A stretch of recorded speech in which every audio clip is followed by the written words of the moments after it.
Hi there, this is a question that came in from somebody about lube. Hi, I have a lube question. See, I told you it's about lube. How do you know how to find the right lube that doesn't screw up your levels and give you a yeast infection? The most recent one I'm using is Durex's Naturals, and it's not supposed to, I guess, give you a yeast infection because there's no artificial fragrances or anything like that. And I still got it.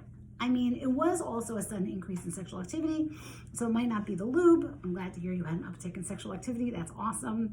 But it has happened to me in the past. Is it just trial and error or something more across the board? Different women are prone or not prone to yeast infections. And if you are prone to yeast infections, the one thing you should really look out for is glycerin in your lube. Glycerin is sugar, more likely to cause yeast infections.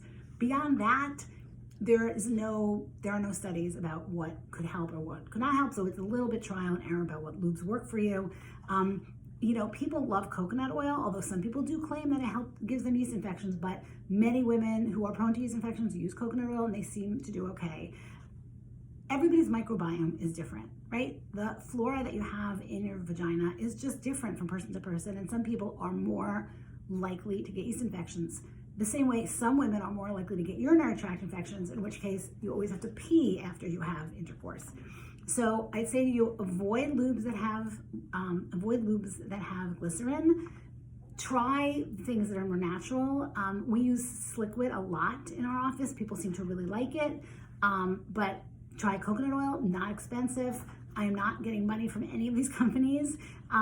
And a little bit you have to do trial and error. If you keep getting yeast infections, you need to go see your physician and see what's going on. You want to get tested, make sure it's actually a yeast infection, see if they can give you something proactively to stop you from getting yeast infections.